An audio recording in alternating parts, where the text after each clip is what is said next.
I mean, my running style, I kind of like to bruise. I kind of just want to hit the defense as much as I can, so as the game goes on, it's like the defense don't want to come back and keep making the same tackles. They'll kind of get to the side or hesitate a little bit, and then at that point, I can just run by. How many tackles did you break the other day on that 40-yarder? I'm not sure, but if I could daydream and think about it right now, I'd say I missed the guard that came across, the linebacker that reached for me, number 12 missed tackle. I don't know, maybe like 6. Before I was like getting drugged for a couple yards. Other than that, it was probably about 5 or 6 tackles. How does that one rank for you as far as gratification goes, personal gratification, that particular run? I don't know. I don't really have too much. I don't really think about it. You don't think about your favorite runs here, if you've got a favorite run here, and how that one would compare? My favorite runs usually don't be the longest runs. It kind of just be like the hardest ones, like the tough ones, the ones that shouldn't have been a gain or should have been a loss, and you kind of get back to the line of scrimmage or gain a couple yards from something that should have been a bad play. Not that one finishing off one of those runs, because I mean that was a 40-yard run. Like you said, you're breaking tackles, you got people hanging on you. What's it like finishing off one of those runs? I mean, it's great as long as you hang on to the ball and, you know what I'm saying, protect yourself as well. It'd be a tragedy to get a very long run like that and lose the ball. So, I mean, the whole time I'm thinking to myself, protect the ball. Not that run specifically, but what is the difference in the satisfaction when you do break a bunch of tackles like that as opposed to just hitting a massive hole and still getting the same yardage, but maybe a little better, more earned than the big hole? I mean, we call it dog yards. The offensive line, if the offensive line just open up a big hole and you run through it, I mean, that's kind of like the offensive line's part. But the dog yards come from you when you get contact and you still break the tackle or you make somebody miss, and after this, like after contact, you get yards, or after the juke, you get yards. Here, that's dog yards. So, I mean, we go for the runs like that. We kind of want the runs like that instead of the open hole. We want to work for a lot of them. Kirby Smart said that Zamir White's becoming a really good pass protector. You as an upperclassman and him still being so young, how do you mentor him sort of on those aspects of the game besides just running the football, but things that go into being a running back in the SEC that don't include running? Well, I usually just to watch him as he go out for practice, and if he does anything wrong, or Coach McGee or Coach Smart has anything to say to him as the pass pickup went, then I'll just go over there and help him. Because as a football coach, of course, it's gonna be you got to get the tone and the message, not the tone. So I go over there and talk to him afterwards and be like, you just gotta shoot your hands, move your feet, and stuff like that. Because I want him to be just as good, better than a lot of people, So I just want to go over there and help him with everything I can. Brian, you knew this could be a different kind of year for you. You've been very patient, and you knew you could get a lot more opportunities this year. Has the season gone kind of like you thought it would, and are you happy with the way it's going? Yeah, it's going pretty good. It's kind of going the way I thought it would go. Just as the season goes on, I would like to pick myself up and go and do a little bit better. What's the mentality on those short yardage runs, Brian? You seem to be the guy that's the most efficient on those 3rd and 1s, 4th and 1s goal line. It's just my attitude. Once I'm on the field, I like to think to myself is I don't think anybody can stop me. I just think that I outsmart people when it comes to situations like that. A lot of people like to wait and hesitate, so I'm just going to go ahead and try to get those yards early and fast.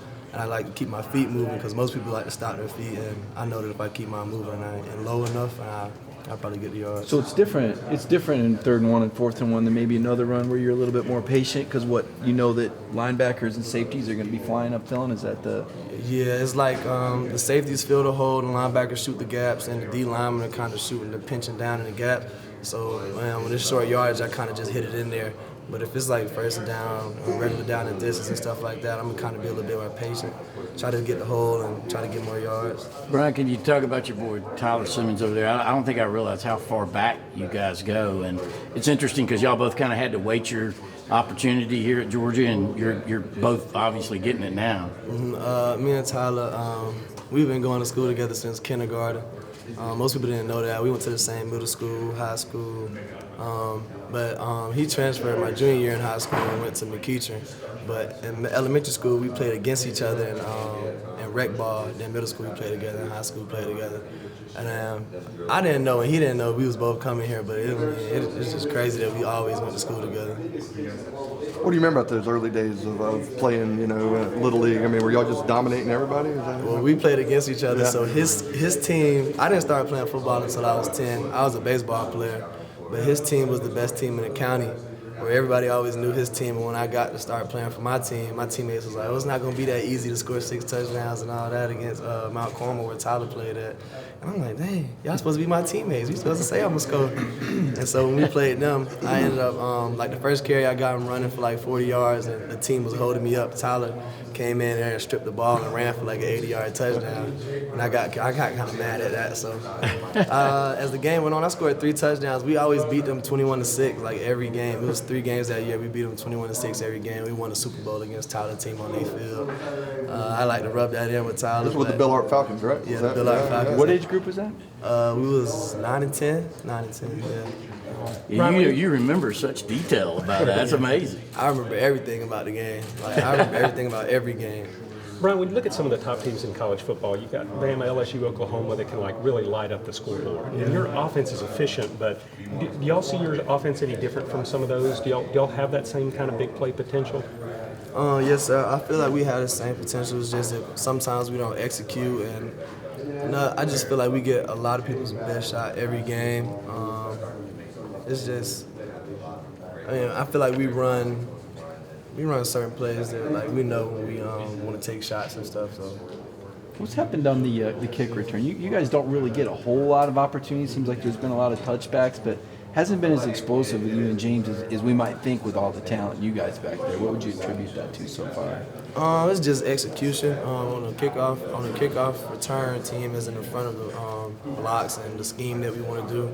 It's just execution. I mean, we got the talent across the whole field on the return team, but we just got to execute. And you guys haven't had a lot of practice. I mean, a lot of teams aren't scoring, right? I mean, that's got to be part of it because you don't go full live out there. Right. Yeah. The game reps is way different than practice reps, so we don't get too many in the game, so it's kind of hard to see what we're gonna do. A lot of people know your story. You know how it took a while for you to qualify or whatever it needed to be. How seriously have you taken academics once you got to college and realized how important that was? Man? I'm taking it real serious. Actually, I was studying for a test right before this, like literally right before this. So I was kind of like rushing up here. I was in mentoring earlier this morning at like 6, trying to like get more studying in for the test. I have 2 this week, tomorrow and Thursday. So, I mean, I've really been taking it a lot seriously because, I mean, I know in high school I started off slow and I had to pick it up real quick in the end, but I just wanted to start off fast once I got to college, so I didn't have to pick it up later. And your major? Communications. It was psychology, but I'm minoring in psychology now, just communication. Well, if football doesn't work out, what would be your plan with that in your back pocket? I really always my senior year in high school I took psychology and I didn't know anything about it, but then like my teacher, she was just like so good at it and I liked it so much. I wouldn't have a problem like just being like a psychology teacher or like, you know what I'm saying, just like some type of counselor or something like that, but I really love psychology now. What does it mean to you guys to be leading the SEC in rushing after the guys that left here? It means a lot. I mean, that's one thing that we try to pick at the most here is our running game and our offensive line. You know, we really like to protect our running game as the best in the SEC. I mean, we call ourselves RVU, so I mean we want to protect that. As a former running back like Tay is, what did it mean to you to see him score like that? I mean, it was fun to see. After Tay scored, though, I told him that was the slowest 5 yards I've ever seen at the end. But I told him I don't know if he can switch back over, but I mean I liked it though. He still can run. He's just not as fast as he used to be.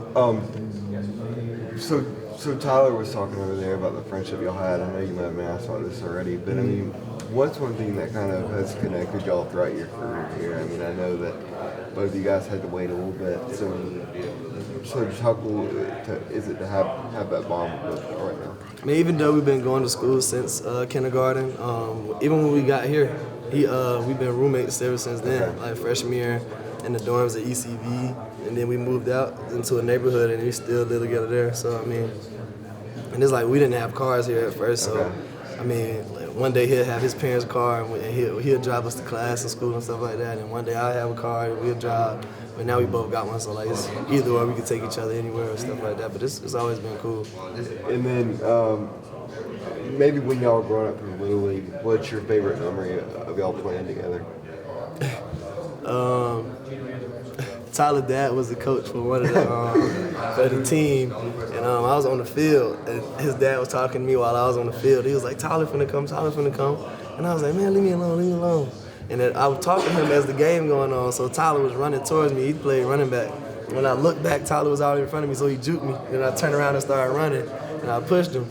So then later on in the game, it was like 20, you know, it was probably like 14-6, and it was like, they gave me the ball, I ran like an 80-yard touchdown. When I came back from the touchdown, I ran down their sideline to Tyler dad.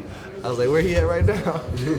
His dad got mad at me, but that's like a big thing I remember. So he was on one team, you were on another team, and then he played safety and running back? Yeah, he played running back too. And when we got to high school, in middle school, we played together. I know Myron Terry was somebody important in your life. What did he mean to you, you know, up to middle school and everything? He meant a lot. I mean, he kind of helped me with a lot of the school stuff and the coaching and telling me how things were going to be, because he played D1 football and he went to the NFL for a little bit. And he just taught me a lot of things with football, school, and outside of school, just life in general. With Zamir, where is he sort of at, you know, in his first full healthy season, going through sort of the ups and downs of the season, where some weeks you might play, you might get a lot of reps like you do against Tennessee, and then there are other weeks like Notre Dame, you don't get a whole lot of carries. It's just tough because, I mean, it's a lot of us, and there's 5 of us, and he's young. But, I mean, I feel like he's in a very good spot. I mean, he's going to be a very good player. I mean, he's been coming a long way, especially since what happened to him last year in high school. I mean, but he's going to be very good. And then